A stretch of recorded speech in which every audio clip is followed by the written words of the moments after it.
My name is Jeff Santos. You are listening to and watching Rebuild America. And, you know, as I said, we have some great fighters on this show today. And joining me is somebody who has been fighting for teachers everywhere, the most important profession in America. I say it 100 times, but the fact is it's true. And we need to give the tools and the financial resources to teachers to make this country competitive around the world. And Randi Weingarten, President, American Federation of Teachers, is here to talk about it. It's so good to have you here. It's so great to be with you, Jeff, and just listening to your passion, and thank God you're on the radio. So really just because, you know, you say you say truth to power all the time, and it's my honor to be here. Oh, my pleasure, and believe me, it's my honor to have you here. You've been fighting. And that's what we need today. We don't need people who are like, oh, well, I guess we'll do it that way, and, you know, maybe there's some more money on the side for me. You know, this has unfortunately happened to too many of our leaders, some who are Democrats. But there is only one party that will tackle the problems of the 99%, and that is the Democratic Party. We just need to make sure that any of those who are sort of wavering come over to our side and remain fighting for us. But the teacher today has so many obstacles. I mean, we have a diverse country, you know, and it is wonderful in the great state of you come from New York, the different languages. We can't have teachers that are basically just trying to get kids to communicate in their native tongues. We can't have 40 kids in a classroom that are basically, in my view, you know, unable to get the attention of the teacher because the teacher is trying to deal with the other 30. There are so many basic things. Get 20 kids in a classroom, get a teacher who is qualified to teach, and if they're Spanish speaking or if it's an Asian speaker, and let them go at it. And 99% of the time, I'll say 100% of the time, those kids are going to come out and they're going to be successful citizens of this country because teachers got to them, and they always do if they're given the chance. So look, you know, you need actually 4 things in education. I mean, there's probably many, many, many more because it's pretty complicated what we do. We are physicians of the mind. Sure. And what we're really trying to do is unlock the human potential of children. And, I used to actually have this funny conversation with my mother, who was the 2nd and 3rd grade teacher. She would say to me, because I was first a lawyer before I was a teacher, she said, look, you can talk to adults. I talk to children. And I remember when I first started teaching children, 11th and 12th graders, I was scared to death. And I said to her, how can you talk to kids? It's so much harder than talking to adults. She said, no, kids are more special than adults. And it was just, but that's who teachers are. Yeah. She knew how to connect to 2nd and 3rd graders, the likes of which I was always envious. And you know, because I always taught high school kids. These are the 4 things. It's who is teaching, someone who really loves kids, who knows her content, and who knows how to differentiate instruction. But who is teaching is not enough. It's also what we're teaching. And we have to teach all kids. It shouldn't just be private school kids who have the ability to have gym or music or art, or Mitt Romney's kids who have that ability. Right. It has to be all kids that have that ability, as well as really deep knowledge. So who is teaching, what we're teaching.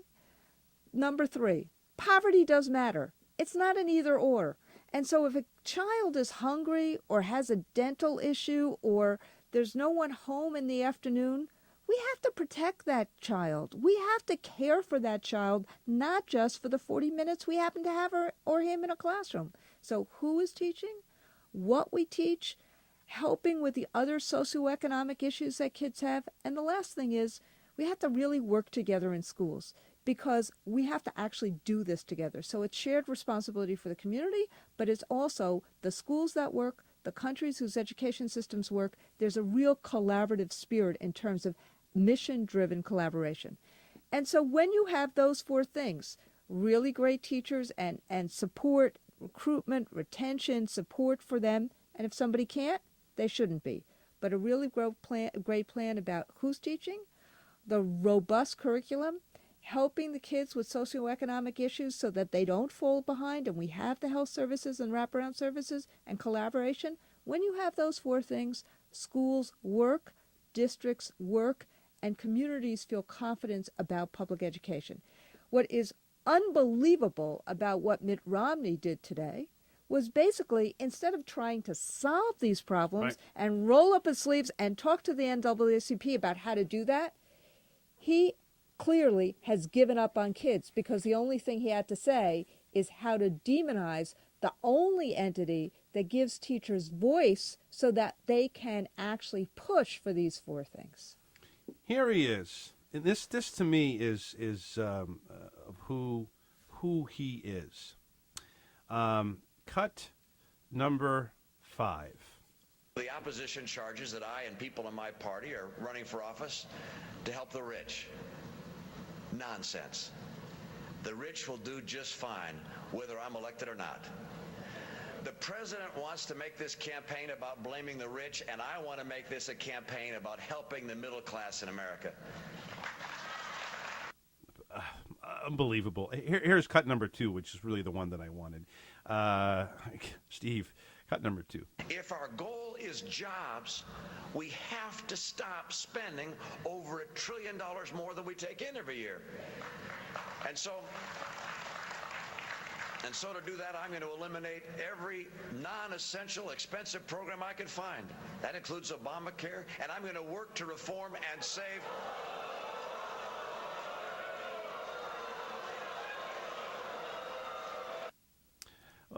The reporters who were at the event, Ms. Weingarten, were telling me that Romney was visibly rattled, and he should be, because he basically is taking away health care from the American people. He's going after people like you, people who are basically being paid by the great citizens of the United States, who are teachers, who are firefighters, who are police officers, who are nurses, and he thinks that these are just, a group, a block of things that he can eliminate, that there are not humans involved here. But he doesn't care.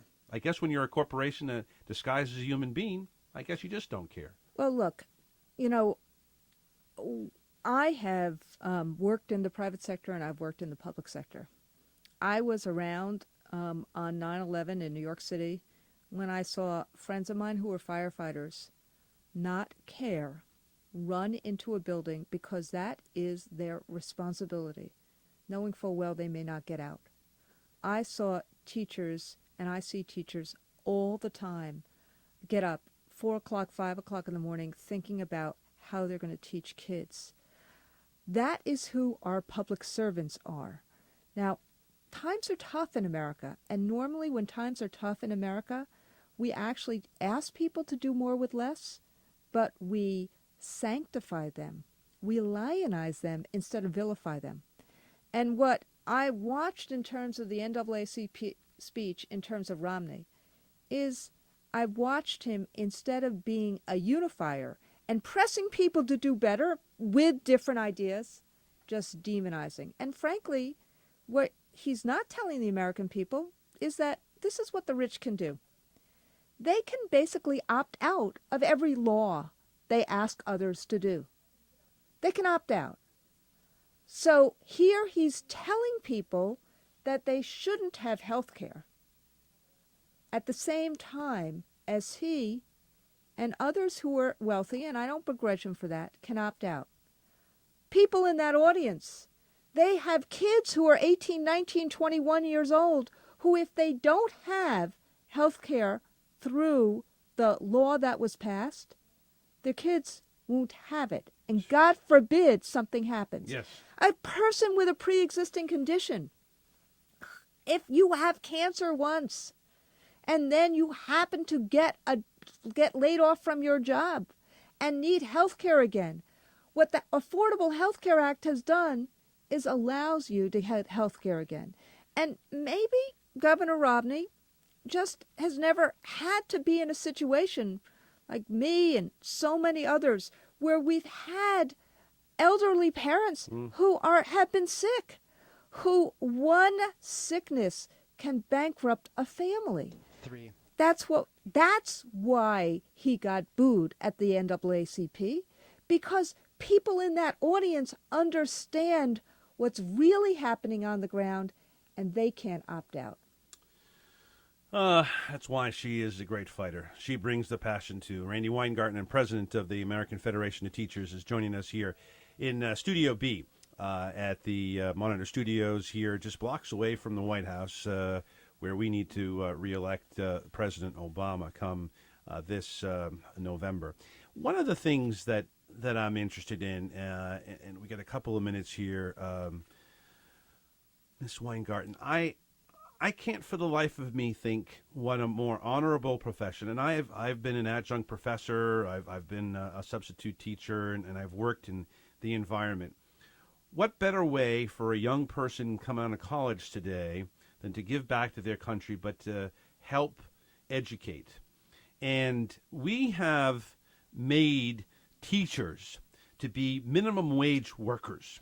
And, this mentality by the right wing, and it's Mitt Romney, it's Boehner, it's Cantor, it's the whole crowd of them. It's people on talk radio. Oh, they can't do anything else in life. That's why they're teaching. Nonsense. This is the most important profession.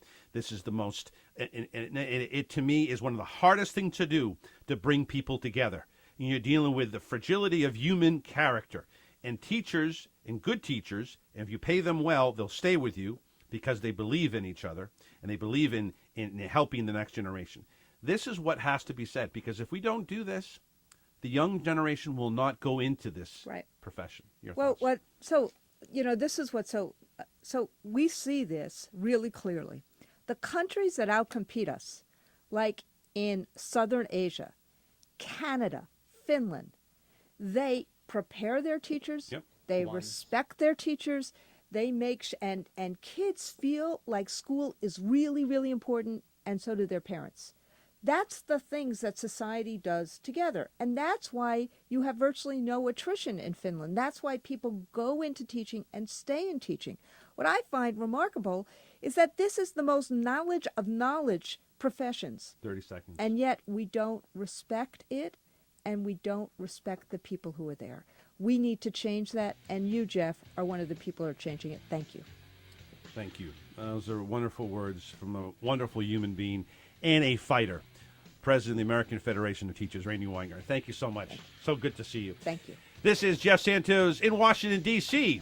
The revolution on the road. Rebuild America. We'll be back after this. Visit our new website, revolutionradionetwork.com. Oh, no, thank you. Oh, my God. It's always a pleasure to be with you. I really, really, really appreciate it.